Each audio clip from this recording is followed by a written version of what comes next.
Bonjour, bienvenue à tous, bienvenue sur Patrimoine 24. On est ravis de vous retrouver pour une émission spéciale sur l'obligataire. Faut-il faire des obligations et quelle stratégie adopter sur ces obligations en 2025? C'est la question qu'on va poser tout de suite à nos experts. On est ravis d'accueillir Bertrand Conchon. Bonjour Bertrand. Bonjour Fabrice. Vous êtes directeur commercial adjoint, courtier et CGP chez Ophi Invest AM. Bienvenue à vous. Et vous êtes venu avec finalement le vrai expert sur les obligations, puisqu'on est en compagnie d'Alban Thorade. Bonjour Alban. Bonjour Fabrice. Vous êtes directeur de la gestion crédit, toujours chez Ophi Invest AM. On va justement voir quelle stratégie adopter dans un instant. Mais tout d'abord, Bertrand, quel est le contexte? C'est vrai qu'on parle souvent d'actions quand on parle au CGP. Qu'est-ce qu'il faut faire? Un petit peu moins d'obligations. Et pourtant, il y a pas mal de choses à faire aussi sur les obligations pour cette année 2025. C'est clair. Et pendant des années, on n'a pas parlé de classe d'actifs obligataires pour les assurances, pour les poches assurances. Les taux étaient au ras des pâquerettes. Depuis 2 ans, les obligations sont les grandes gagnantes des poches UC, notamment proposées par les conseillers en gestion de patrimoine et surtout qui sont utilisées à côté des fonds euros boostés par la plupart des assureurs.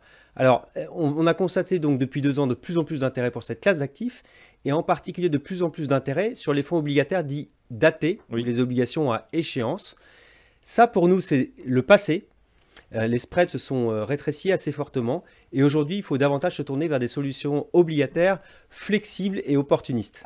Alors là, on a besoin des conseils de l'expert. Fonds obligataire flexible. Alban Thorade, qu'est-ce que c'est exactement?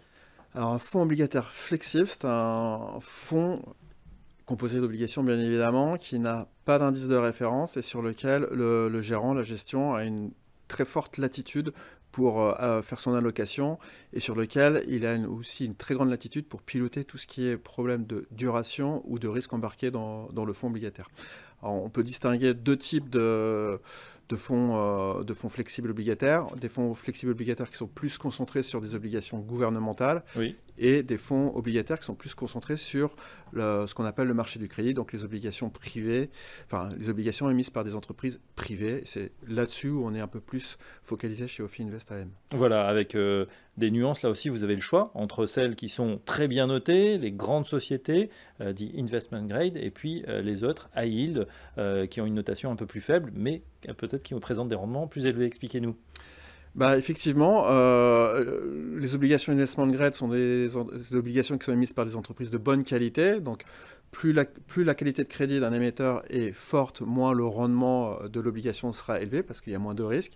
Au contraire, les obligations à haut rendement sont émises par des entreprises qui sont soit une activité plus cyclique, soit qui ont des problèmes financiers un peu plus importants que d'autres entreprises et dont le rendement est supérieur. Alors, sur le long terme, c'est quasiment impossible de battre le haut rendement, mais il y a beaucoup plus de volatilité.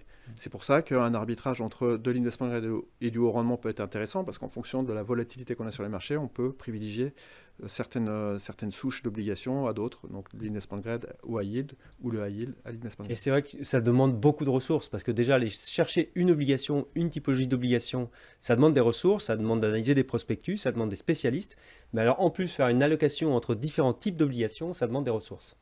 Oui, comment justement vous réalisez ce panachage finalement, puisqu'on lit en creux que sur ces fonds obligataires flexibles, finalement vous avez carte blanche. Comment ça va se composer pour le fonds par exemple chez Ophi Invest AM? Voilà, si on donne un exemple.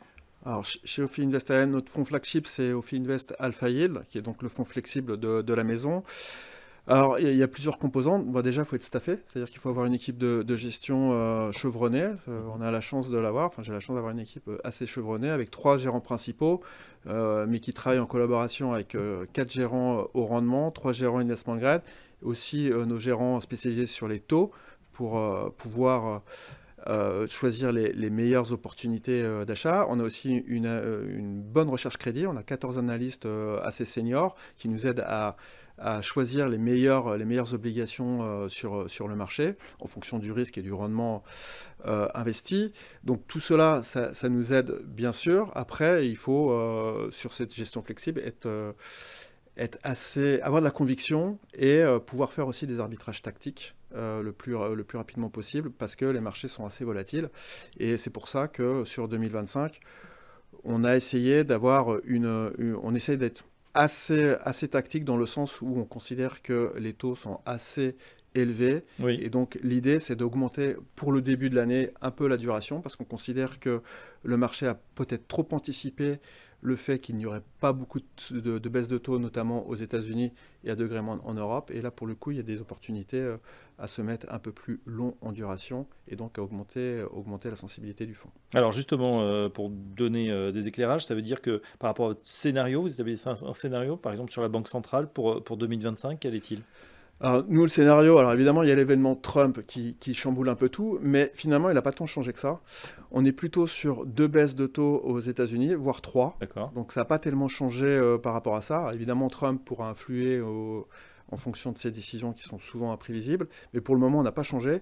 Et sur la Banque Centrale Européenne, alors là, pour le coup, on est toujours sur 4 baisses de taux. Pense que l'économie européenne est malheureusement assez décorrélée de l'économie américaine en termes de croissance et que la Banque Centrale Européenne n'aura pas d'autre choix que de baisser en tous les cas 4 fois, donc de 100 points de base, ses taux cette année. Et pour nous... 100 points de base encore alors qu'elle vient de les baisser? Non, donc c'est bien 100 points de base en tout. D'accord. Donc elle a fait 25, elle va continuer, elle devrait faire 75 points de base d'ici la fin de l'année. Et là, pour le coup, si on prend les talons de valeur sur l'obligataire qui est le 10 ans allemand, nous, on considère que le 10 ans allemand, elle va osciller entre des niveaux de 2% et de 2,60%. Il y aura de la volatilité. Aujourd'hui, on est aux alentours de 2,4%. Pour nous, c'est un signal de se mettre un peu plus long duration parce qu'on peut aller plus bas sur ce niveau-là. Oui, vous nous parlez des États-Unis, ça veut dire que vous êtes tout pays au niveau de ces obligations, vous regardez tous les marchés, États-Unis comme Europe? On regarde tout. Le seul risque qu'on ne veut pas prendre sur ce type de fonds, ou sur lequel on ne s'octroie pas de la flexibilité, mais c'est voulu, c'est le risque de change. On couvre systématiquement le change. C'est-à-dire que si on va sur des obligations libellées en dollars, on va les couvrir. Et là, aujourd'hui, quand on regarde le marché du crédit dollar, notamment au rendement aux États-Unis, et qu'on couvre le risque de change, c'est pas si intéressant que ça d'en faire. Donc, pour le coup, on est plutôt focalisé sur l'euro à ce stade, où on trouve qu'il y a plus de valeur. Très bien, c'est très clair. Bertrand, qu'est-ce qui fait votre spécificité chez Ophi Invest AM par rapport à d'autres grands acteurs du marché? Alors, je dirais notre proximité avec les épargnants et en même temps notre savoir-faire très institutionnel qui demande lui-même des ressources. Alban parlait de ressources qui sont nécessaires pour ce type de fonds, carte blanche qui vont chercher tel et tel type d'obligation dans le monde entier. Ça, on l'a chez nous et on peut le mettre à disposition des épargnants grâce à nos partenaires conseillers en gestion de patrimoine ou courtiers. Ce qui est intéressant de voir, Fabrice, c'est qu'il y a une demande de plus en plus forte de ce genre de fonds obligataires flexibles et que en fait, l'offre est très restreinte. Et notre spécificité, elle réside dans le fait que notre moteur principal, c'est des obligations d'entreprise, là où les conseillers en gestion de patrimoine trouvent plus de fonds obligataires flexibles avec des solutions d'arbitrage de taux. Voilà. Donc c'est très complémentaire à d'autres solutions qui existent et en même temps une offre très restreinte. Donc j'invite nos partenaires à la regarder de près. On redonne le nom du fonds? Ophi Invest Alpha Yield. Alpha Yield, Ophi Invest Alpha Yield, voilà, qu'on peut trouver et qui vont être relayés évidemment par vos partenaires CGP. Merci à vous deux, merci à Alban Tourade pour ses explications très claires, directeur de la gestion crédit chez Ophi Invest AM, et merci à Bertrand Conchon, le directeur commercial adjoint courtier et CGP, toujours chez Ophi Invest AM. À très bientôt messieurs sur Patrimoine 24. À bientôt, merci. Au revoir. Fabrice.